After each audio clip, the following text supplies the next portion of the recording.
अब देखिए हम लोग 2015 तक जो क्वेश्चन बैंक का हिस्ट्री का जो ऑब्जेक्टिव प्रश्न था वर्ष 2015 तक का क्लियर कर लिए। आज हम लोग 2016 से पढ़ेंगे। तो देखिए 2016 का हिस्ट्री का जो क्वेश्चन बैंक है ऑब्जेक्टिव प्रश्न है, उसको हम लोग सबसे पहला क्वेश्चन हमारा कहता है, इसमें कह रहा है हड़प्पा किस नदी के किनारे स्थित है। तो आप याद रखिएगा हड़प्पा किस नदी के किनारे स्थित है।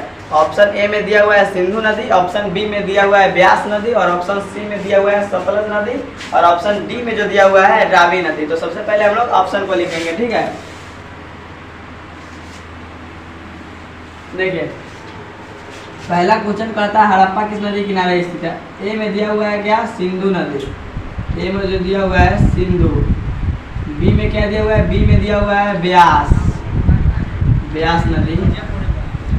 उसके बाद सी में दिया हुआ है क्या, सी में सतलज। सी में जो दिया हुआ है सतलज, और डी में जो दिया हुआ है, डी में दिया है क्या कहते हैं, रावी। तो देखिए सिंधु नदी के किनारे कौन है सिंधु नदी के किनारे जो है मोहनजोदड़ो। याद रखिएगा मोहनजोदड़ो। मोहनजोदड़ो, मोहनजोदड़ो किस नदी के किनारे है, सिंधु नदी के किनारे। याद रखिएगा ब्यास नदी के किनारे छोड़िए, सतलज नदी के किनारे क्या है, रोपर। रोपर। रावी नदी के किनारे क्या है, हड़प्पा। हड़प्पा क्या होगा, हड़प्पा। याद रखिएगा। तब ये मोहनजोदड़ो है वो कहाँ है, सिंध।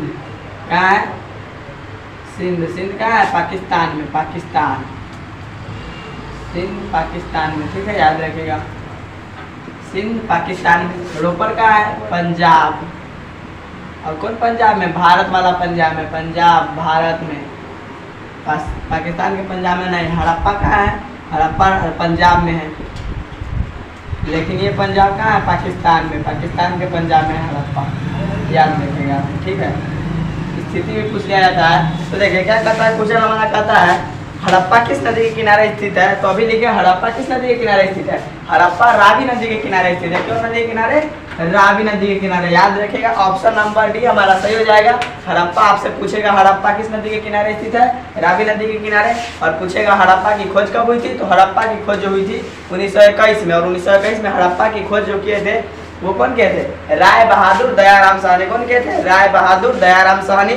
और हड़प्पा कहाँ है, पाकिस्तान के पंजाब में। पाकिस्तान के पंजाब में, भारत के पंजाब में नहीं। भारत के पंजाब में रोपर है। हड़प्पा की खोज 1921 में राय बहादुर दयाराम साहनी ने किया था। किस नदी के किनारे, रावी नदी के किनारे। और कहाँ, पाकिस्तान के पंजाब में। पाकिस्तान के पंजाब में, ठीक है। इसको याद रखिएगा। उसके बाद है रोपर। रोपर किस नदी के किनारे आपसे पूछेगा, रोपर किस नदी के किनारे स्थित है। तो याद रखिएगा रोपर जो है सतलज नदी के किनारे स्थित है। रोपर सतलज नदी के किनारे है। और रोपर की जो खोज हुई थी, याद रखिएगा रोपर की खोज 1950 में हुई थी। और रोपर के खोजकर्ता कौन है आपसे पूछेगा, रोपर के खोजकर्ता। तो याद रखिएगा जो रोपर के खोजकर्ता है वो है बीबी लाल। कौन, बीबी लाल। याद रखिएगा रोपर की खोज 1950 में हुई थी। और कौन किए थे, बीबी लाल। और रोपर किस नदी के किनारे स्थित है, सतलज नदी के किनारे। सतलज नदी के किनारे। और आपसे पूछेगा रोपर, रोपर कहाँ है। तो रोपर जो है भारत के पंजाब में। ये पंजाब भारत में है, जहाँ रोपर है वो भारत के पंजाब में है। एक पूर्वी पंजाब है और पश्चिमी पंजाब है। तो पश्चिमी पंजाब जो है कहाँ चल गया, पाकिस्तान में। पूर्वी पंजाब भारत में है। तो पूर्वी पंजाब में यानी भारत के पंजाब में रोपर है। और मोहनजोदड़ो पूछेगा तो मोहनजोदड़ो सिंधु नदी के किनारे है। और मोहनजोदड़ो किस नदी के किनारे है, सिंधु नदी के किनारे। और याद रखिएगा मोहनजोदड़ो की खोज 1922 में राखल दास बनर्जी ने किया था, सिंधु नदी के किनारे। और मोहनजोदड़ो कहेगा तो पाकिस्तान के सिंध प्रांत में। सिंध प्रांत में मोहनजोदड़ो किस नदी के किनारे, सिंधु नदी के किनारे। याद रखिएगा मोहनजोदड़ो किस नदी के किनारे, सिंधु नदी के किनारे। और कहाँ स्थित है, पाकिस्तान में। पाकिस्तान के सिंध में, ठीक है। और मोहनजोदड़ो की खोज कब हुई थी, 1922 में। किसके द्वारा, राखल दास बनर्जी द्वारा। तो याद रखिएगा हड़प्पा किस नदी के किनारे है। तो ऑप्शन नंबर डी हमारा सही हो जाएगा। एक का सही आंसर क्या हो जाएगा, डी, हड़प्पा रावी नदी के किनारे स्थित है, ठीक है। याद रखिएगा। उसके बाद दूसरा क्वेश्चन कहता है लोथल स्थित है। ऑप्शन ए में दिया हुआ है गुजरात में, ऑप्शन बी में जो दिया हुआ है पश्चिम बंगाल, और ऑप्शन सी में दिया हुआ है क्या, राजस्थान, और ऑप्शन डी में पंजाब। तो देखिए दूसरा क्वेश्चन का हम लोग ऑप्शन लिखते हैं। 2 नंबर क्वेश्चन कहता है लोथल किस राज्य में है। तो ऑप्शन ए में जो दिया हुआ है क्या जो है, गुजरात। गुजरात। बी में जो दिया हुआ है, बी में कह रहा है हमारा पश्चिम बंगाल। पश्चिम बंगाल। और ऑप्शन सी में जो दिया हुआ है क्या दिया हुआ है, सी में है राजस्थान। राजस्थान, सी में राजस्थान। और डी में जो दिया हुआ है, डी में क्या है तो याद रखिएगा डी में है पंजाब, पंजाब। तो देखिए ये सब कहाँ के राज्य, सब भारत के राज्य। ये जितने भी राज्य दिखे सब किस कहाँ के है, भारत के है। भारत के राज्य है सब। कौन, गुजरात में क्या है, गुजरात में लोथल है। लोथल क्या है, गुजरात में क्या है, लोथल गुजरात में। इसके अलावा रंगपुर का स्थान, तो रंगपुर भी गुजरात में हो जाता है। लोथल, रंगपुर, रंगपुर कहेगा। लोथल और रंगपुर कहाँ है, गुजरात में। ठीक है, याद रखिएगा। उसके बाद राजस्थान, राजस्थान में क्या हो जाएगा, कालीबंगा, सबसे इम्पोर्टेंट है उसको लिख रहे हैं, कालीबंगा। ठीक है, उसके बाद पंजाब, पंजाब में रोपड़, रोपड़, रोपड़। रंगपुर और रोपड़ में फर्क है। देखिए क्या कहता है, लोथल किस राज्य में स्थित है, तो लोथल जो हमारा स्थित है गुजरात में। यानी दो का सही आंसर क्या हो जाएगा, ऑप्शन नंबर ए हमारा सही हो जाएगा। लोथल किस राज्य में, गुजरात में। और लोथल की खोज जो हुई थी 1957, लोथल की खोज कब हुई थी, 1957 में। याद रखिएगा लोथल की खोज कब हुई थी, 1957 में। किसने किया था, लोथल की खोज 1957 में रंगनाथ राव ने किया था। रंगनाथ राव ने लोथल की खोज 1957 में किया था। उसके बाद है रंगपुर, तो रंगपुर भी गुजरात में है। और रंगपुर की खोज जो हुई थी 1953 में, 1953-54 में रंगपुर की खोज हुई थी। और इसका भी खोज रंगनाथ राव ने किया था। रंगनाथ राव ने रंगपुर की खोज किए थे। ठीक है, याद रखिएगा। और रंगपुर मावर नदी के किनारे है, जबकि लोथल भोगवा नदी के किनारे है। रंगपुर मावर नदी के किनारे है, जबकि लोथल भोगवा नदी के किनारे, याद रखिएगा। उसके बाद राजस्थान में कालीबंगा है। कालीबंगा कहाँ है, राजस्थान में। याद रखिएगा कालीबंगा की स्थिति क्या है, राजस्थान में। और कालीबंगा की खोज कब हुई थी, 1953 में, अमलानंद घोष द्वारा। और पूछेगा कालीबंगा किस नदी के किनारे स्थित है, तो याद रखिएगा कालीबंगा जो है सरस्वती नदी के किनारे या घग्गर नदी के किनारे स्थित है कालीबंगा।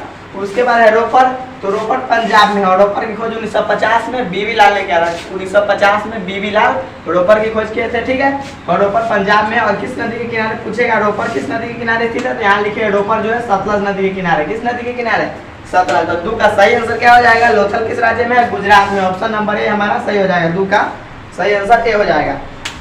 उसके बाद देखिए तीसरा क्वेश्चन क्या कहता है, प्राचीन भारत में धर्म की शुरुआत किस शासक ने की थी। ऑप्शन ए में जो दिया हुआ है चंद्रगुप्त मौर्य, ऑप्शन बी में दिया हुआ है चंद्रगुप्त द्वितीय, और ऑप्शन सी में दिया हुआ है अशोक, और ऑप्शन डी में जो दिया हुआ है कनिष्क। तो देखिए सबसे पहले हम लोग ऑप्शन को लिखेंगे। तीसरा नंबर क्वेश्चन का ऑप्शन लिखेंगे हम लोग।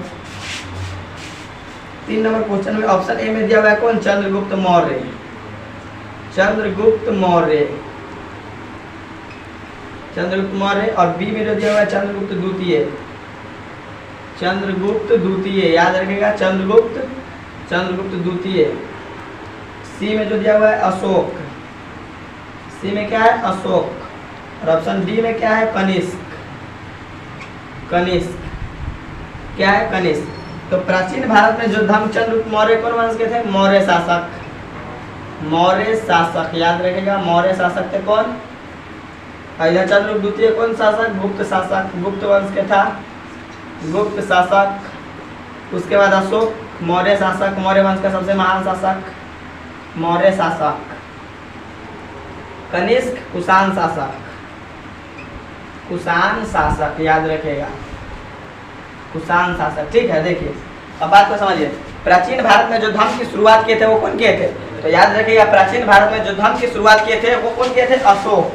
तो ऑप्शन नंबर सी हमारा सही हो जाएगा। 3 का सही आंसर क्या हो जाएगा, सी। देखिए चंद्रगुप्त मौर्य, तो चंद्रगुप्त मौर्य मौर्य वंश के संस्थापक थे, याद रखिएगा मौर्य वंश के संस्थापक। पूछेगा मौर्य वंश के संस्थापक, मौर्य वंश के संस्थापक कौन थे, चंद्रगुप्त मौर्य। उसके बाद चंद्रगुप्त द्वितीय चांदी का सिक्का जारी किया था, शकों के हराने के उपलक्ष्य में चांदी का सिक्का जारी किया था, चांदी के सिक्के, चांदी के सिक्के चलाया था, चांदी के सिक्के, चांदी के सिक्के चलाया था, चांदी के सिक्के चलाया था। और अशोक धर्म की शुरुआत किया था, धर्म की शुरुआत किया था, धर्म की शुरुआत किया। उसके बाद कनिष्क, कनिष्क जो है ना सर्वाधिक सोना के सिक्का इसके शासनकाल में चला, याद रखिए कनिष्क कुषाण वंश का शासक था, याद रखिएगा। ठीक है, तो देखिए क्या कहता है, चंद्रगुप्त मौर्य, चंद्रगुप्त मौर्य मौर्य वंश के संस्थापक थे, चंद्रगुप्त मौर्य मौर्य वंश के संस्थापक थे। और इनको क्या कहा जाता है, भारत का प्रथम ऐतिहासिक सम्राट। भारत का प्रथम ऐतिहासिक सम्राट किसको कहा जाता है, चंद्रगुप्त मौर्य को याद रखिएगा। भारत का प्रथम ऐतिहासिक सम्राट किसको कहा जाता है? चंद्रगुप्त प्रथम को, ठीक है। और ये मौर्य वंश के संस्थापक थे और संपूर्ण उत्तर भारत को एक राजनीति के बंधन में बांधने का काम सबसे पहले चंद्रगुप्त मौर्य ने किया था। भारत का प्रथम ऐतिहासिक सम्राट चंद्रगुप्त मौर्य को कहा जाता है। उसके बाद चंद्रगुप्त द्वितीय, तो चंद्रगुप्त जो द्वितीय था, चंद्रगुप्त द्वितीय को विक्रमादित्य भी कहते हैं। इसने विक्रमादित्य की उपाधि धारण किए थे। कौन? विक्रमादित्य की उपाधि चंद्रगुप्त द्वितीय ने धारण किया था। और इसने शकों को हराने के उपलक्ष्य में, शक कौन था? तो शक एक विदेशी था जो भारत में चारागाह की तलाश करने आया था। चारागाह की तलाश करने कौन आया था? शक। तो शकों को हराने के उपलक्ष्य में चंद्रगुप्त द्वितीय ने 7 चांदी का सिक्का चलाया था और शकों को हराने के उपलक्ष्य में ही विक्रमादित्य की उपाधि धारण किया था, ठीक है। तो कहेगा चंद्रगुप्त द्वितीय शकों को हराने के उपलक्ष्य में चांदी का सिक्का जारी किया था। कौन? चंद्रगुप्त द्वितीय। याद रखिएगा चंद्रगुप्त द्वितीय किस वंश का शासक था? गुप्त वंश का, गुप्त वंश का शासक था। और ये समुद्रगुप्त का कौन था? समुद्रगुप्त का बेटा था। समुद्रगुप्त का उत्तराधिकारी बना चंद्रगुप्त द्वितीय, ठीक है। याद रखिएगा चंद्रगुप्त द्वितीय गुप्त वंश का शासक था और इसने शकों को हराने के उपलक्ष्य में चांदी के सिक्के जारी किया था। उसके बाद है अशोक। तो अशोक धम्म महामात्रों को नियुक्त किया, यानी धर्म की शुरुआत कौन किया? अशोक। प्राचीन भारत में धर्म की शुरुआत किसने किया? अशोक। अशोक किस वंश का शासक था? मौर्य वंश का। याद रखिएगा अशोक जो था किस वंश का शासक था? मौर्य वंश का। और अशोक मौर्य वंश का सबसे महान शासक था, याद रखिएगा। उसके बाद कनिष्क, तो कनिष्क जो था कुषाण वंश का सबसे महान शासक था। और सबसे अधिक सोना का सिक्का जो चला था कनिष्क के काल में चला था। कुषाण वंश के शासकों ने ही सर्वाधिक शुद्ध मात्रा में सोने के सिक्के चलाए थे, यानी सबसे अधिक सोना किसके शासन काल में था? कुषाण शासकों के काल में, ठीक है। तो कनिष्क जो था कुषाण वंश के शासक था, ठीक है, याद रखिएगा। और कनिष्क कुषाण वंश का सबसे महान शासक था, याद रखिएगा। तो अब क्या कहता है? तीसरा क्वेश्चन, प्राचीन भारत में धर्म की शुरुआत किस शासक ने की थी? तो ऑप्शन नंबर सी हमारा सही हो जाएगा, अशोक ने किया था प्राचीन भारत में धर्म की शुरुआत। अब अगला क्वेश्चन की ओर बढ़ते हैं। 4 नंबर क्वेश्चन कहता है भारत का नेपोलियन किस शासक को कहा जाता है? देखिए चौथा क्वेश्चन जो है हमारा क्या कहता है? 4 नंबर क्वेश्चन के ए ऑप्शन में दिया हुआ है, क्या कहता है? भारत का नेपोलियन किस शासक को कहा जाता है? ऑप्शन ए में दिया हुआ है अशोक। ऑप्शन ए में जो दिया हुआ है अशोक। बी में जो दिया हुआ है समुद्रगुप्त। समुद्रगुप्त। बी में क्या है? समुद्रगुप्त। और सी में जो दिया हुआ है अकबर। सी में क्या है? अकबर। और जो डी में है वो क्या है? डी में चंद्रगुप्त मौर्य। चंद्रगुप्त मौर्य। चंद्रगुप्त मौर्य। तो देखिए अशोक को क्या कहा जाता है? देवानम प्रिय प्रियदर्शी। देवानम प्रिय, देवानम प्रिय। चंद्र समुद्रगुप्त को क्या कहा जाता है? भारत का नेपोलियन।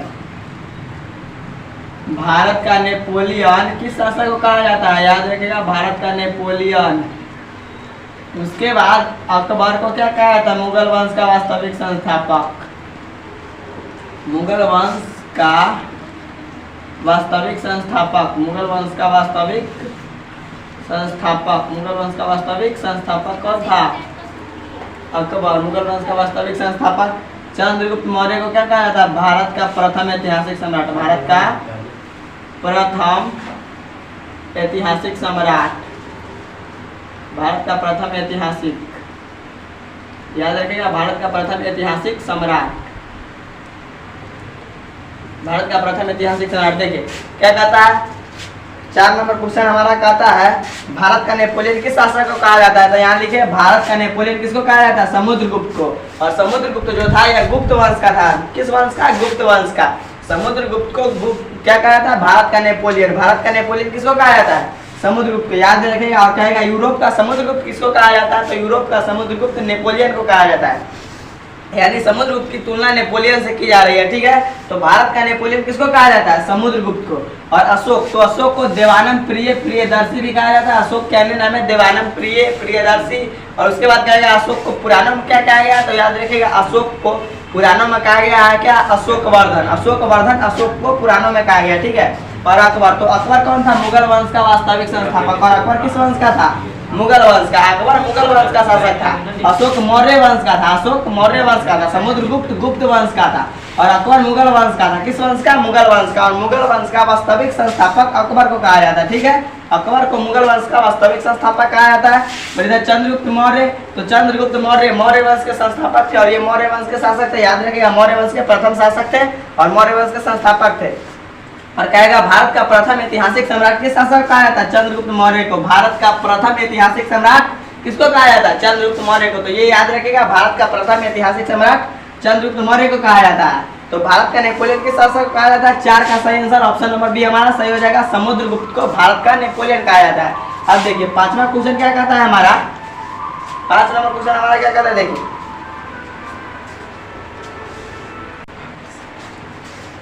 देखिए 5वां क्वेश्चन कहता है महाभारत किसने लिखा है? तो महाभारत किसने लिखा है? देखिए ऑप्शन ए में दिया हुआ है वाल्मीकि, ऑप्शन बी में मनु, और ऑप्शन सी में कौटिल्य, और ऑप्शन डी में दिया हुआ है वेद व्यास। तो देखिए 5 का ऑप्शन ए में क्या दिया हुआ है? वाल्मीकि, वाल्मीकि, वाल्मीकि, और ऑप्शन बी में जो दिया हुआ है क्या दिया हुआ है? ऑप्शन बी में दिया हुआ है मनु, मनु, और ऑप्शन सी में दिया हुआ है कौटिल्य, ऑप्शन डी में दिया हुआ है वेद व्यास, वेद व्यास। क्या दिया हुआ है ऑप्शन डी में? वेद व्यास। तो याद रखेगा वाल्मीकि जो किए थे, वाल्मीकि रामायण की रचना, रामायण, रामायण की रचना कौन किया? वाल्मीकि। मनु ने किया था मनुस्मृति की, मनुस्मृति, और उसके बाद कौटिल्य अर्थशास्त्र, अर्थशास्त्र, और ये वेद व्यास है। तो वेद व्यास किसकी रचना किए थे? तो याद रखिएगा वेद व्यास महाभारत की, ठीक है, महाभारत, महाभारत की रचना कौन किया? वेद व्यास। तो क्या कहता है 5 नंबर क्वेश्चन हमारा कह रहा है महाभारत किसने लिखा है? तो ऑप्शन नंबर डी हमारा सही हो जाएगा, वेद व्यास ने महाभारत की रचना की। आपसे पूछेगा महाभारत की रचना कौन किया? वेद व्यास। और कहेगा महाभारत की रचना किस भाषा में हुई, ये भी पूछ दिया जाता है। तो याद रखिएगा संस्कृत भाषा, संस्कृत भाषा, याद रखिएगा संस्कृत भाषा में महाभारत की रचना हुई थी। और ये रामायण की जो भाषा है ये भी क्या है? संस्कृत। वाल्मीकि ने रामायण की रचना किस भाषा में किया था? संस्कृत भाषा में। आपसे बार बार ये पूछा जाता है कि महाभारत की रचना किसने किया? वेद व्यास। और कहेगा महाभारत की रचना किस भाषा में किया, ये भी पूछा जाता है। क्वेश्चन में ये क्वेश्चन दिया हुआ है संस्कृत भाषा में महाभारत की रचना हुई थी। किस भाषा में? संस्कृत भाषा में, याद रखेगा। उधर है कौटिल्य, यानी कौटिल्य का अन्य नाम चाणक्य या विष्णुगुप्त है। तो कौटिल्य ने किसकी रचना की? अर्थशास्त्र की। और इस अर्थशास्त्र से जो हमें जानकारी मिलती है किसकी? मौर्य वंश के बारे में जानकारी मिलती है। अर्थशास्त्र से मौर्य वंश की जानकारी मिलती है। तो अर्थशास्त्र की रचना कौन किया था? कौटिल्य। कौटिल्य कौन था? चंद्रगुप्त मौर्य के गुरु एवं प्रधानमंत्री। कौटिल्य कौन था? चंद्रगुप्त मौर्य के गुरु एवं प्रधानमंत्री, याद रखेगा। जिसने कौटिल्य ने अर्थशास्त्र की रचना किया। उसके बाद है बी में क्या? मनु। तो मनु ने मनुस्मृति की रचना किया। और एक बात याद रखेगा, मनुस्मृति जो था वो क्या था? हिंदू विधि पर आधारित पहली पुस्तक कौन थी? मनुस्मृति। आपसे पूछेगा मनुस्मृति हिंदू विधि पर आधारित पहली पुस्तक कौन थी? हिंदू विधि, हिंदू विधि पर आधारित, हिंदू विधि पर आधारित पहली पुस्तक, हिंदू विधि पर आधारित पहली पुस्तक, हिंदू विधि पर आधारित पहली पुस्तक कौन थी? मनुस्मृति। याद रखेगा मनुस्मृति की रचना कौन किया था? महर्षि मनु ने, महर्षि मनु। और इधर वाल्मीकि है, तो वाल्मीकि ने रामायण की रचना की। रामायण की रचना कौन की? वाल्मीकि, महर्षि वाल्मीकि ने रामायण की रचना की है। और किस भाषा में? संस्कृत भाषा में। और याद रखेगा महर्षि वाल्मीकि का जो मूल नाम था, बचपन का नाम है वो क्या था? रत्नाकर। रत्नाकर था मूल नाम वाल्मीकि का, ठीक है, याद रखेगा। और रामायण की रचना वाल्मीकि ने किया। मनुस्मृति की रचना महर्षि मनु ने, और महर्षि मनु ने मनुस्मृति की रचना की। जो मनुस्मृति क्या थी? तो हिंदू विधि पर आधारित पहली पुस्तक कौन थी? मनुस्मृति, आपसे पूछेगा। और कौटिल्य ने अर्थशास्त्र की रचना की, जिससे हमें किसके बारे में जानकारी मिलती है? तो मौर्य वंश के बारे में। किसके बारे में? मौर्य वंश के बारे में। और डी नंबर ऑप्शन में वेद व्यास। तो वेद व्यास महाभारत की रचना किया। तो ऑप्शन नंबर डी हमारा सही हो जाएगा। 5 का सही आंसर ऑप्शन नंबर डी हो जाएगा। महाभारत की रचना किसने किया? वेद व्यास। अब छठा क्वेश्चन देख लीजिए। तो छठा क्वेश्चन कहता है हमारा अर्थशास्त्र के लेखक कौन है? तो अभी यहाँ पर भी लिख दिया अर्थशास्त्र के लेखक, ऑप्शन ए में दिया हुआ है। अर्थशास्त्र के लेखक कौन है? ऑप्शन ए में है मनु, मनु। बी में जो दिया हुआ है वाल्मीकि, क्या है? वाल्मीकि, वाल्मीकि। उसके बाद जो दिया हुआ है सी में वेद व्यास, वेद व्यास। और ऑप्शन डी में जो दिया हुआ है क्या दिया हुआ है? कौटिल्य, कौटिल्य। देखिए मनु, तो मनु ने मनुस्मृति की रचना की। यहाँ पर सब लिखे हुए वाला है पूरा मनुस्मृति। मनुस्मृति की रचना कौन किया? महर्षि मनु। वाल्मीकि ने रामायण, रामायण, वेद व्यास महाभारत, महाभारत, कौटिल्य अर्थशास्त्र, अर्थशास्त्र। देखिए क्या कहता है, अर्थशास्त्र की रचना कौन किया था? तो ऑप्शन नंबर डी सही हो जाएगा। 6 का सही आंसर क्या हो जाएगा? डी नंबर ऑप्शन सही हो जाएगा। 6 का सही आंसर डी हो जाएगा। अर्थशास्त्र की रचना कौन किया? कौटिल्य ने। और आपसे क्वेश्चन ये भी पूछा जाता है कि अर्थशास्त्र की रचना कब हुई थी? तो याद रखिएगा अर्थशास्त्र जो है इसकी रचना कौटिल्य ने किया था। कब किया था? 4वीं शताब्दी ईसा पूर्व में। कब? 4वीं शताब्दी ईसा पूर्व में। याद रखिएगा 4वीं शताब्दी, 4वीं शताब्दी ईसा पूर्व में, शताब्दी ईसा पूर्व, 4वीं शताब्दी ईसा पूर्व में रचना किया था किसने? कौटिल्य ने। अर्थशास्त्र की रचना कब किया? 4वीं शताब्दी ईसा पूर्व में। याद रखिएगा 4वीं शताब्दी ईसा पूर्व में कौटिल्य ने अर्थशास्त्र की रचना की। ये क्वेश्चन पूछा जाता है अर्थशास्त्र की जो रचना हुई थी कब हुई थी? 4वीं शताब्दी ईसा पूर्व में। कब? 4वीं शताब्दी ईसा पूर्व में। और अर्थशास्त्र की रचना कौन किया था? कौटिल्य। कौटिल्य यानी चाणक्य। कौटिल्य कहने का मतलब चाणक्य। विष्णुगुप्त ये तो वेद व्यास ने महाभारत की रचना की। महाभारत की रचना कौन किया? वेद व्यास। रामायण की रचना कौन किया? महर्षि वाल्मीकि। और मनु ने मनुस्मृति की। तो याद रखिएगा ऑप्शन नंबर डी सही हो जाएगा। 6 का सही आंसर डी। तो इसके स्क्रीनशॉट लेना चाहते हैं तो ले लीजिए। उसके बाद हम लोग 7 नंबर क्वेश्चन पढ़ेंगे।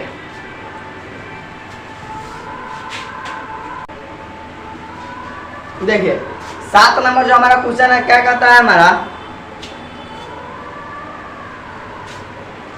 7वां क्वेश्चन कहता है चौथी बौद्ध संगीति किस शासक के काल में हुई थी? तो चौथी बौद्ध संगति किस शासक के काल में हुई थी? कनिष्क के शासनकाल में। किसके शासनकाल में? कनिष्क के शासनकाल में चौथी बौद्ध संगति हुई थी और ईस्वी के प्रथम शताब्दी में हुई थी। ठीक है, तो हम यहाँ पर बौद्ध संगीति को क्लियर ही कर लेते हैं। पूरे बौद्ध संगीति को क्लियर कर लेते हैं। 4 बौद्ध संगति है, 4 बौद्ध संगीति को क्लियर करते। तो सबसे पहले इधर हो जाएगा बौद्ध संगीति। क्या हो जाएगा? बौद्ध संगीति। याद रखिएगा हम बौद्ध संगीति यहाँ पर पढ़ा रहे हैं। बौद्ध संगीति है। आज के बाद फिर इसको पढ़ने की जरूरत नहीं होना चाहिए। बौद्ध संगीति। इधर हो जाएगा समय। इधर क्या हो जाएगा? समय। याद रखिएगा इधर हो जाएगा समय, यानी कब हुआ था? समय हो जाएगा। उसके बाद हो जाएगा समय के बाद स्थान। कहाँ हुआ था? स्थान। उसके बाद क्या हो जाएगा? शासक। शासक उस समय कौन था? उसके बाद क्या हो जाएगा? अध्यक्ष। अध्यक्ष क्या हो जाएगा? अध्यक्ष। तो देखिए क्या कहता है बौद्ध संगीति, सब बौद्ध संगीति को हम यहाँ क्लियर कर देते पूरा। आज के बाद कोई डाउट नहीं रहना चाहिए। देखिए बौद्ध संगीति जो है तो सबसे पहले हो जाएगा पहला बौद्ध संगीति। याद रखिएगा पहला बौद्ध संगीति ऊपर लिखे दिया है। तो पहला कब हुआ था? 483 ईसा पूर्व में। 483 बीसी में हुआ था पहला बौद्ध संगीति। और ये कहाँ हुआ था? तो याद रखिएगा राजगृह में। कहाँ? राजगृह में। याद रखिएगा। और राजगृह कहाँ है? बिहार में। याद रखिएगा दोस्तों राजगृह कहाँ है? बिहार में। और राजगृह में हुआ था पहला बौद्ध संगीति। उस समय शासक जो था कौन था? अजातशत्रु। कौन था? अजातशत्रु। याद रखिएगा अजातशत्रु। और पूछेगा इसकी अध्यक्षता किसने किया? तो याद रखिएगा इस बौद्ध संगति के जो अध्यक्षता किए थे वो महाकश्यप। कौन? महाकश्यप। याद रखिएगा महाकश्यप इसकी अध्यक्षता किए थे। ठीक है, तो पहला बौद्ध संगति कब हुआ? याद रखिएगा पहला बौद्ध संगति कब हुआ था? यहाँ लिखे हुए थे बौद्ध संगति, पहला बौद्ध संगीति। ठीक है, पहला बौद्ध संगति हो गया। उसके बाद दूसरा बौद्ध संगति क्या हो जाएगा? दूसरा बौद्ध संगति। याद रखिएगा दूसरा बौद्ध संगति। दूसरा बौद्ध संगति कब हुआ? तो 383 ईसा पूर्व में। इसके 100 साल बाद 383 बीसी में। उसके बाद कहाँ हुआ था? ये वैशाली में हुआ था। कहाँ? वैशाली में। याद रखिएगा वैशाली में हुआ था। और ये वैशाली कहाँ है? बिहार में। वैशाली बिहार में हुआ था। और इस समय शासक जो था वो कौन था? कालाशोक। कालाशोक नाम क्या था? कालाशोक। और कालाशोक इसकी अध्यक्षता कौन किए थे? साबाकर्मी। साबाकर्मी। याद रखिएगा साबाकर्मी। उसके बाद तीसरा बौद्ध संगति हो जाएगा। देखिए इससे बहुत सारे ऑब्जेक्टिव प्रश्न निकलेंगे। सबसे पहले बौद्ध संगति पढ़ लीजिए। उसके बाद तीसरा बौद्ध संगति। तीसरा बौद्ध संगति तीसरा बौद्ध संगीति। देखिए तीसरा बौद्ध संगति जो हुआ था वो कब हुआ था? 250 ईसा पूर्व में, 250 ईसा पूर्व में। और इस ये कहाँ हुआ था? पाटलिपुत्र। पाटलिपुत्र कहने का मतलब अभी पटना, पाटलिपुत्र। पाटलिपुत्र कहाँ है? बिहार में, याद रखिएगा पाटलिपुत्र कहाँ है? बिहार में। उसके बाद इस समय शासक जो था वो कौन था? अशोक। कौन था? अशोक। अशोक। उसके बाद इसकी अध्यक्षता कौन किया था? मोगलीपुत्र तीस। कौन हो जाएगा? मोगलीपुत्र तीस। मोगलीपुत्र तीस ने इसकी अध्यक्षता किया था। मोगलीपुत्र तीस, ठीक है, इसका नाम है मोगलीपुत्र तीस, याद रखेगा मोगलीपुत्र तीस। उसके बाद चौथा बौद्ध संगति।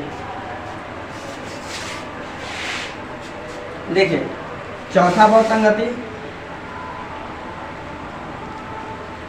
चौथा बौद्ध संगति, चौथा बौद्ध संगति कब हुआ था? चौथा बौद्ध संगति जो हुआ था कब हुआ था? तो ईस्वी के प्रथम शताब्दी में, ईस्वी के प्रथम शताब्दी में, ईस्वी के, इसका कोई निश्चित डेट नहीं, ईस्वी के प्रथम शताब्दी में, ईस्वी के प्रथम शताब्दी में, याद रखेगा शताब्दी, ईस्वी के प्रथम शताब्दी में हुआ था चौथा बौद्ध संगति।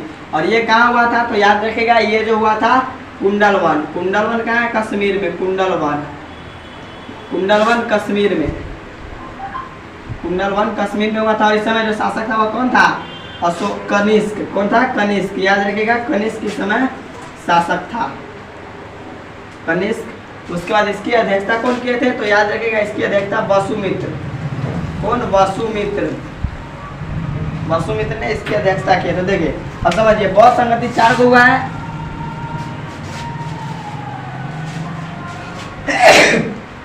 देखिए पहला बौद्ध संगति कब हुआ था? उस गेट से पहला बौद्ध संगति कब हुआ था? 483 ईसा पूर्व में। कहेगा पहला बौद्ध संगति कब हुआ? 483 ईसा पूर्व में, याद रखिएगा पहला बौद्ध संगति कब? 483 ईसा पूर्व में। और पहला बौद्ध संगति हुआ कहाँ था?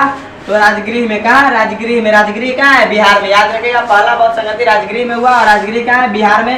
और कहेगा पहले बौद्ध संगति के समय शासक कौन थे? पहला बौद्ध संगति किस शासक के शासनकाल में हुआ? अजात शत्रु के शासनकाल में। अजात शत्रु के शासनकाल में पहला बौद्ध संगति हुआ, याद रखेगा। और कब हुआ था? 483 ईसा पूर्व में। अजात शत्रु का शासनकाल पूछेगा तो याद रखेगा अजात शत्रु का शासनकाल 491 से 461 ईसा पूर्व है। 491 से 461 ईसा पूर्व अजात शत्रु का शासनकाल है। और कहेगा अजात शत्रु किस वंश का शासक था? तो याद रखेगा अजात शत्रु जो था वो हर्यक वंश का शासक था। किस वंश का? हर्यक वंश का शासक। और कहेगा पहले बौद्ध संगति की अध्यक्षता कौन की है? महाकश्यप। कौन के? महाकश्यप। याद रखिएगा पहला बौद्ध संगति के अध्यक्ष कौन थे? महाकश्यप। किसी को कोई दिक्कत? पहला बौद्ध संगति के अध्यक्ष कौन थे? महाकश्यप। कहाँ किसके समय में हुआ? अजात शत्रु के समय में। उस समय शासक जो था कौन था? अजात शत्रु। कहाँ हुआ था? राजगृह में। राजगृह कहाँ है? बिहार में। और पहला बौद्ध संगति हुआ कब था? 483 ईसा पूर्व में, ठीक है, इसको याद रखिएगा। उसके बाद दूसरा बौद्ध संगति, तो दूसरा बौद्ध संगति हुआ 383 ईसा पूर्व में, इसके 100 साल बाद। तो कहिएगा 100 साल बाद तो 583 होगा, लेकिन यहाँ BC है, BC का मतलब ईसा पूर्व। तो ईसा पूर्व उल्टा चलता है, यानी 483 से 100 साल बाद कहिएगा तो 383। 383 ईसा पूर्व में दूसरा बौद्ध संगति हुआ था। कब हुआ था? 383 ईसा पूर्व में। कहेगा कहाँ हुआ? वैशाली में। और वैशाली कहाँ है? बिहार में, याद रखेगा वैशाली कहाँ है? बिहार में। और दूसरा बौद्ध संगति वैशाली में हुआ था। उसके बाद उस समय शासक कौन था? कालाशोक। कौन था? कालाशोक। याद रखेगा जो दूसरा बौद्ध संगति हुआ था किस शासक के शासनकाल में?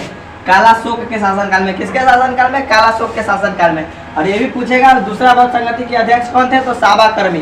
कौन थे? साबाकर्मी। याद रखिएगा दूसरे बौद्ध संगति के अध्यक्ष कौन थे? साबाकर्मी। कौन? साबाकर्मी। और उसके बाद तीसरा बौद्ध संगति क्या है? तीसरा बौद्ध संगति कब हुआ? 250 ईसा पूर्व में। कब? 250 ईसा पूर्व में तीसरा बौद्ध संगति हुआ था। कब? 250 ईसा पूर्व में। 250 ईसा पूर्व में तीसरा बौद्ध संगति हुआ। कहाँ हुआ? पाटलिपुत्र में। पाटलिपुत्र में। ये जो अभी पटना कहते हैं उसी को पाटलिपुत्र कहा जाता था। पाटलिपुत्र किसका नाम है? पटना का। तो याद रखिएगा जो तीसरा बौद्ध संगति हुआ था कहाँ हुआ था? पाटलिपुत्र में। कब हुआ था? 250 ईसा पूर्व में। और बिहार में पाटलिपुत्र, पाटलिपुत्र का है बिहार में। और कहेगा जब तीसरा बौद्ध संगति हुआ था उस समय शासक कौन था? तो याद रखिएगा तीसरा बौद्ध संगति हुआ था उस समय शासक अशोक था। और अशोक मौर्य वंश का शासक था। अशोक मौर्य वंश का शासक था, जबकि कालाशोक शिशुनाग वंश का शासक था, जिसके समय में दूसरा बौद्ध संगति हुआ। उसके बाद अजात शत्रु हर्यक वंश का था और अशोक मौर्य वंश का था। और तीसरी बौद्ध संगति के जो अध्यक्षता किए थे वो मोगलीपुत्र तीस। इसका नाम क्या है? मोगलीपुत्र तीस। याद रखेगा तीसरी बहुत संगति के अध्यक्ष कौन थे? मोगलीपुत्र तीस, याद रखिएगा। तीसरी बहुत संगति का अध्यक्ष मोगलीपुत्र तीस। उसके बाद चौथा बहुत संगति कब हुआ? तो चौथा बहुत संगति जो हुआ था ईस्वी के प्रथम शताब्दी में। कब हुआ? ईस्वी के प्रथम शताब्दी में। ये याद रखिएगा, चौथा बहुत संगति ईस्वी के प्रथम शताब्दी में हुआ था। और ये कहाँ हुआ था? कुंडलवन। कुंडलवन कश्मीर में है। और कहेगा कुंडग्राम कहाँ है? तो कुंडग्राम वैशाली में है। कुंडग्राम वैशाली में जहाँ महावीर स्वामी का जन्म हुआ था वो कुंडग्राम वैशाली में है। लेकिन कुंडलवन कहेगा जहाँ चौथा बहुत संगति हुआ था वो कुंडलवन कहाँ है? जम्मू कश्मीर में। कहाँ? कश्मीर में।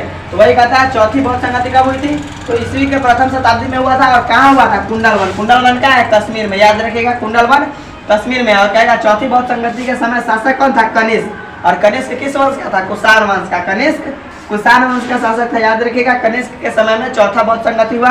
उसके बाद इसकी अध्यक्षता कौन की? यानी चौथी बहुत संगति की अध्यक्षता कौन की? वसुमित्र। याद रखिएगा, चौथी बहुत संगति के अध्यक्ष कौन थे? वसुमित्र। कौन थे? वसुमित्र। और कनिष्क के नवरत्न में से भी वसुमित्र थे। कनिष्क के नवरत्न थे कौन? वसुमित्र। याद रखिएगा। तो क्या कहता है? ये बहुत संगति क्लियर हो गया। पहला बहुत संगति कब हुआ? 483 ईसा पूर्व में। कहाँ हुआ? राजगिरी में। और राजगिरी कहाँ है? बिहार में। और उस समय शासक कौन था? अजात शत्रु। अजात शत्रु किस वंश का था? हर्यक वंश का। और पहली बहुत संगति का अध्यक्ष कौन थे? महाकश्यप। याद रखेगा।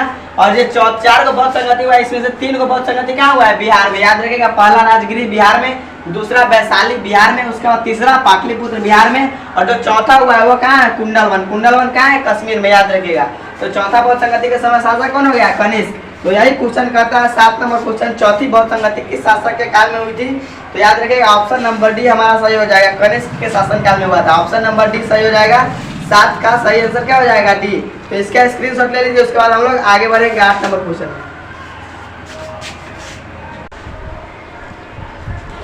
देखिए 8 नंबर क्वेश्चन हमारा क्या कहता है? प्रयाग प्रशस्ति की रचना किसने की थी? प्रयाग प्रशस्ति की जो रचना किए थे वो कौन किए थे? तो ऑप्शन ए में दिया हुआ है बाणभट्ट, और ऑप्शन बी में दिया हुआ है कालिदास, और ऑप्शन सी में दिया हुआ है हरिसेन, और ऑप्शन डी में दिया हुआ है तुलसीदास। तो 8 का हम लोग सबसे पहले ऑप्शन लिखेंगे, ठीक है? याद रखिएगा, प्रयाग प्रशस्ति की रचना किसने किया था? यही क्वेश्चन कहता है 8 नंबर हमारा। तो 8 का ऑप्शन ए में जो दिया हुआ है, ए में क्या दिया हुआ है? बाणभट्ट। बाणभट्ट ऑप्शन ए में दिया हुआ है। ऑप्शन बी में क्या दिया हुआ है? बी में कालिदास। कालिदास। और ऑप्शन सी में दिया हुआ है हरिसेन। हरिसेन। और ऑप्शन डी में क्या है? तो ऑप्शन डी में जो दिया हुआ है तुलसीदास। तुलसीदास। तो देखिए क्या कहता है? प्रयाग प्रशस्ति की रचना किसने की? बाणभट्ट हर्षचरित एवं कादम्बरी के लेखक है। हर्षचरित कहेगा हर्षचरित के लेखक कौन है? तो याद रखिएगा, हर्षचरित एवं कादम्बरी के जो लेखक है हर्षचरित। हर्षचरित, ठीक है, याद रखिएगा, हर्षचरित एवं कादम्बरी। हर्षचरित एवं कादम्बरी। हर्षचरित एवं कादम्बरी के लेखक कौन है? बाणभट्ट। और कालिदास, कालिदास मालविका अग्निमित्र। मालविका, मालविका अग्निमित्र। मालविका अग्निमित्र। उसके बाद हरिसेन प्रयाग प्रशस्ति। प्रयाग प्रशस्ति। इधर तुलसीदास। तो याद रखिएगा रामचरितमानस। रामचरित, रामचरितमानस। रामचरितमानस की रचना कौन की है? तो तुलसीदास। देखिए क्या कहता है 8 नंबर क्वेश्चन हमारा कहता है प्रयाग प्रशस्ति की रचना किसने किया? तो प्रयाग प्रशस्ति की जो रचना किए थे वो कौन किए थे? हरिसेन। तो 8 का सही आंसर जो हो जाएगा ऑप्शन नंबर सी सही हो जाएगा। प्रयाग प्रशस्ति की रचना कौन किए थे? हरिसेन। हरिसेन, हरिसेन कौन था? समुद्रगुप्त के दरबारी कवि। और ये प्रयाग प्रशस्ति है, इससे जानकारी हमें किसकी मिलती है? तो प्रयाग प्रशस्ति से जो जानकारी मिलती है समुद्रगुप्त के दिग्विजयों के बारे में। समुद्रगुप्त के दिग्विजयों के बारे में जानकारी किससे मिलती है? प्रयाग प्रशस्ति से। और कहेगा प्रयाग प्रशस्ति स्तंभ लेख किस शासक से संबंधित है? तो ये याद रखेगा, ये समुद्रगुप्त से संबंधित है। जिसको किसने लिखा? किसने उत्कीर्ण करवाया? हरिसेन ने। हरिसेन। और कालिदास, कालिदास मालविका अग्निमित्र के लेखक है। मालविका अग्निमित्र, ये बार बार पूछा जाता है। मालविका अग्निमित्र के लेखक कौन है? कालिदास। याद रखेगा, मालविका अग्निमित्र के लेखक कौन है? कालिदास। और कालिदास को क्या कहा जाता है? भारत का शेक्सपियर। भारत का शेक्सपियर किसको कहा जाता है? कालिदास को। याद रखेगा। उसके बाद हर्षचरित के लेखक एवं कादम्बरी के लेखक कौन है? बाणभट्ट। हर्षचरित एवं कादम्बरी के जो लेखक है वो कौन है? बाणभट्ट। याद रखिएगा, हर्षचरित एवं कादम्बरी के लेखक कौन है? बाणभट्ट। और बाणभट्ट कौन थे? तो हर्षवर्धन के दरबारी कवि। हर्षवर्धन के दरबारी कवि कौन थे? बाणभट्ट। याद रखिएगा, हर्षवर्धन के दरबारी कवि कौन थे? बाणभट्ट। और कालिदास, तो कालिदास चंद्रगुप्त द्वितीय के दरबारी कवि थे। चंद्रगुप्त द्वितीय के नवरत्न थे। चंद्रगुप्त द्वितीय के नवरत्न में से एक थे कौन? कालिदास। और हरिसेन समुद्रगुप्त के जो दरबारी कवि थे कौन थे? हरिसेन। उसके बाद तुलसीदास, तो तुलसीदास एक संत थे। याद रखिएगा, तुलसीदास संत थे जिन्होंने रामचरितमानस की रचना की है। ये रामायण से प्रेरित होकर, तो रामायण संस्कृत भाषा में लिखा गया था, लेकिन उसी रामायण से प्रेरित होकर इन्होंने हिंदी भाषा में कहेगा, रामचरितमानस किस भाषा में लिखा गया? हिंदी भाषा में। याद रखिएगा, हिंदी भाषा में रामचरितमानस की रचना कौन की? तुलसीदास। याद रखिएगा, रामचरितमानस की रचना कौन की? तुलसीदास ने। और किस भाषा में? हिंदी भाषा में। किससे प्रेरित होकर? तो वाल्मीकि रामायण से प्रेरित होकर। तो वाल्मीकि रामायण जो लिखा गया था संस्कृत भाषा में, उसी से प्रेरित होकर तुलसीदास ने रामचरितमानस की रचना हिंदी भाषा में की। तो याद रखिएगा, 8 का सही आंसर ऑप्शन नंबर सी हमारा सही हो जाएगा। प्रयाग प्रशस्ति की रचना किसने की? हरिसेन। ठीक है, 8 का सही आंसर क्या हो जाएगा? सी। उसके बाद 9 नंबर क्वेश्चन कहता है विजयनगर साम्राज्य की स्थापना किसने की थी? ऑप्शन ए में दिया हुआ है देवराय प्रथम, ऑप्शन बी में दिया हुआ है हरिहर एवं बुक्का, और ऑप्शन क्या कहते हैं सी में कृष्णदेवराय, और ऑप्शन डी में सदाशिव राय। तो देखिए 9 का ऑप्शन ए में दिया हुआ है देवराय प्रथम, देवराय प्रथम। ऑप्शन बी में दिया हुआ है हरिहर एवं बुक्का, हरिहर एवं बुक्का, हरिहर एवं बुक्का। उसके बाद सी में जो दिया हुआ है कृष्णदेवराय, कृष्णदेवराय, कृष्णदेवराय। और याद रखिएगा डी में जो दिया हुआ है सदाशिव, सदाशिव। तो देखिए क्या कहता है देवराय प्रथम, तो देवराय को क्या कहता है? जगबेटकर, कहेगा जगबेटकर। आपसे पूछेगा जगबेटकर की उपाधि किस शासक में धारण किया था? विजयनगर के किस शासक को जगबेटकर कहा जाता है? देवराय प्रथम को। किसको? देवराय प्रथम को जगबेटकर कहा जाता है। ठीक है, याद रखिएगा। उसके बाद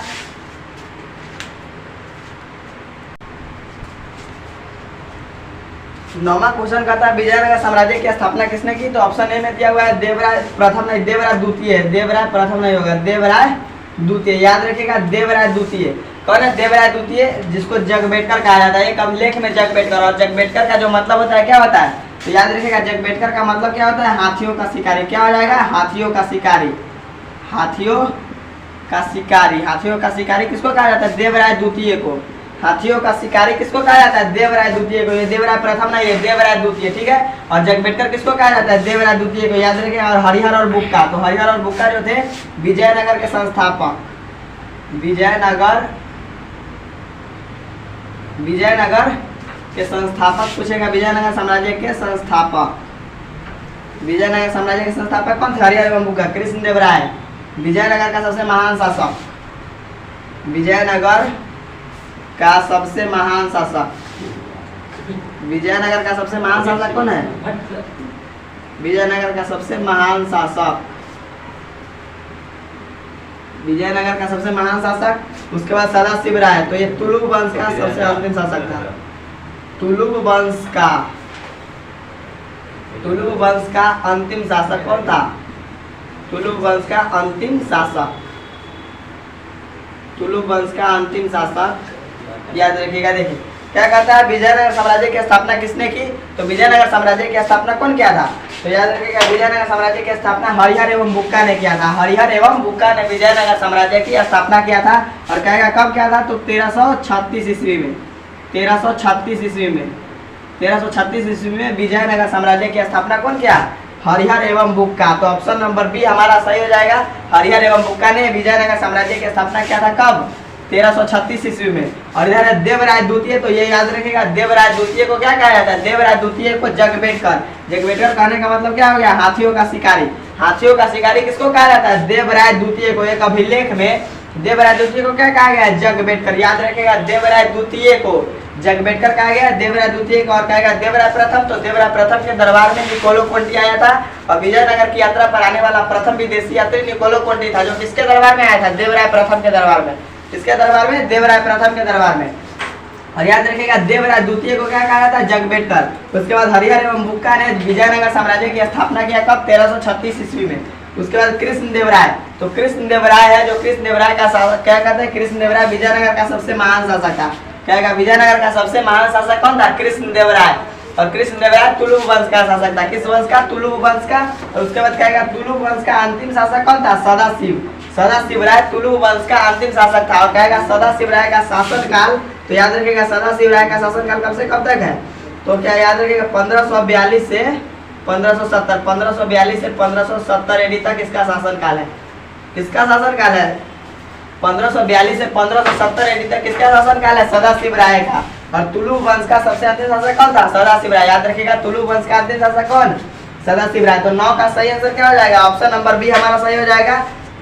विजयनगर साम्राज्य की स्थापना किसने किया, तो हरिहर एवं बुक्का ने। क्या, हरिहर एवं बुक्का ने कब किया, 1336 ईस्वी में। ठीक है, आगे बढ़े। अब 10 नंबर क्वेश्चन हमारा कहता है, महावीर ने पार्श्वनाथ के सिद्धांतों में नया सिद्धांत क्या जोड़ा। तो महावीर ने पार्श्वनाथ के सिद्धांतों में नया सिद्धांत क्या जोड़ा था, ब्रह्मचर्य। क्या जोड़ा था, ब्रह्मचर्य। याद रखिएगा महावीर ने पार्श्वनाथ के सिद्धांतों में नया सिद्धांत ब्रह्मचर्य जोड़ा। तो 10 का सही आंसर हो जाएगा option number B. Option number B हमारा सही हो जाएगा, ब्रह्मचर्य। महावीर ने पार्श्वनाथ के सिद्धांतों में क्या कहते हैं, ब्रह्मचर्य जोड़ा। ठीक है, तो पार्श्वनाथ कौन थे, तो जैन धर्म के 23वें तीर्थकार। कहेगा जैन धर्म के 23वें तीर्थकार कौन थे, पार्श्वनाथ। और महावीर स्वामी जैन धर्म के अंतिम तीर्थकार थे। जैन धर्म के अंतिम तीर्थकार कौन, महावीर स्वामी। और 24वें तीर्थकार कौन, तो महावीर स्वामी। जैन धर्म के अंतिम एवं 24वें तीर्थकार कौन थे, महावीर स्वामी। और महावीर स्वामी को क्या कहा जाता है, जैन धर्म के वास्तविक संस्थापक किसको कहा जाता है, महावीर स्वामी को। याद रखेगा, तो महावीर ने पार्श्वनाथ के सिद्धांतों में नया सिद्धांत क्या जोड़ा, ब्रह्मचर्य। याद रखेगा ऑप्शन नंबर बी सही हो जाएगा। 10 का सही आंसर बी हो जाएगा। उसके बाद 11 नंबर क्वेश्चन कहता है, सिंधु घाटी सभ्यता में विशाल स्नानागार के अवशेष कहाँ से प्राप्त हुए। तो ये याद रखेगा, सिंधु घाटी सभ्यता में विशाल स्नानागार के अवशेष कहाँ से मिले। तो देखिए 11 नंबर क्वेश्चन का हम लोग ऑप्शन लिखेंगे। 11 नंबर क्वेश्चन का ऑप्शन ए में क्या दिया हुआ है, हड़प्पा। क्या है, हड़प्पा। याद रखिएगा हड़प्पा ऑप्शन ए में दिया हुआ है। बी में जो दिया हुआ है क्या है, मोहनजोदड़ो। मोहनजोदड़ो, मोहनजोदड़ो याद रखिएगा, बी में मोहनजोदड़ो है। उसके बाद सी में क्या है, कालीबंगा, कालीबंगा। और डी में लोथल। डी में क्या है, लोथल। तो हड़प्पा से क्या मिला है, हड़प्पा से जो मिला है, पहले सबसे पहले RH-37 कब्रिस्तान। RH-37 कब्रिस्तान, RH-37 कब्रिस्तान कहाँ से मिला, ये बार बार पूछा जाता है। RH-37 कब्रिस्तान कहाँ से मिला है, हड़प्पा से। याद रखेगा RH-37 कब्रिस्तान। उसके बाद क्या आएगा, मटर व तिल की खेती का प्रमाण या पत्थर के शीशन वयोनी। पत्थर के शीशन वयोनी, पत्थर के शीशन वयोनी कहाँ से मिला है, हड़प्पा से। और मोहनजोदड़ो, तो मोहनजोदड़ो से क्या मिला है, विशाल स्नानागार। विशाल स्नानागार, बहुत चीज मिला है, विशाल स्नानागार। याद रखिएगा विशाल स्नानागार कहाँ से मिला है, मोहनजोदड़ो से। कालीबंगा से मस्तिष्क शोथ की बीमारी वाला कपाल। मस्तिष्क, मस्तिष्क शोथ की बीमारी वाला कपाल। मस्तिष्क शोथ, मस्तिष्क शोथ की बीमारी वाला कपाल। मस्तिष्क शोथ की बीमारी वाला कपाल कहाँ से मिला है, कालीबंगा से। याद रखिएगा। उसके बाद लोथल, तो लोथल से बंदरगाह का प्रमाण। बंदरगाह का प्रमाण, बंदरगाह का प्रमाण। याद रखिएगा, कहेगा विशाल स्नानागार क्या कहता है, 11 नंबर क्वेश्चन, सिंधु घाटी सभ्यता में विशाल स्नानागार के अवशेष कहाँ से प्राप्त हुए। तो याद रखिएगा विशाल स्नानागार कहाँ से मिला है, मोहनजोदड़ो से। यानी ऑप्शन नंबर बी हमारा सही हो जाएगा। 11 का बी सही हो जाएगा। ठीक है, मोहनजोदड़ो से विशाल स्नानागार मिले। और हड़प्पा से कहेगा, तो हड़प्पा से क्या हो जाएगा, RH-37 कब्रिस्तान। बार बार ये पूछा जाता है, RH-37 कब्रिस्तान। उसके बाद पत्थर के शीशन वयोनी, पत्थर के शीशन वयोनी कहाँ से मिले, हड़प्पा से। उसके बाद कालीबंगा, तो कालीबंगा से जो मिला है मस्तिष्क शोथ की बीमारी वाला कपाल कहाँ से मिला है, कालीबंगा से। याद रखिएगा मस्तिष्क शोथ की बीमारी वाला कपाल कहाँ से मिला है, हड़प्पा से। और कहेगा दाढ़ी वाले मनुष्य की प्रतिमा कहाँ से मिला है, मोहनजोदड़ो से। और कहता शिलाजीत का प्रमाण कहाँ से मिला है, मोहनजोदड़ो से। याद रखिएगा। और लोथल से क्या, बंदरगाह का प्रमाण। बंदरगाह का प्रमाण लोथल से। और धान व बाजरे की खेती का प्रमाण कहाँ से मिला है, लोथल से। लोथल से धान व बाजरे की खेती का प्रमाण। और क्या कहते हैं, बंदरगाह का प्रमाण कहाँ से मिला है, लोथल से। उसके बाद क्या आएगा, मटर व तिल की खेती का प्रमाण, तो हड़प्पा से हो जाएगा। मटर व तिल की खेती का प्रमाण हड़प्पा से। और कहेगा धान व बाजरे की खेती का प्रमाण लोथल से। ठीक है, याद रखिएगा। और मोहनजोदड़ो से विशाल स्नानागार जो मिला उसकी लंबाई पूछेगा, तो विशाल स्नानागार याद रखेगा, उस गेट से आ जाइए ना, पीछे वाला गेट से। विशाल स्नानागार, विशाल स्नानागार। तो देखिए इसकी लंबाई कितनी थी, याद रखेगा। विशाल स्नानागार की लंबाई पूछेगा तो 39 फुट, याद रखेगा। विशाल स्नानागार की लंबाई कितनी, 39 फुट। और कहेगा चौड़ाई, तो चौड़ाई कितना था, 23 फुट।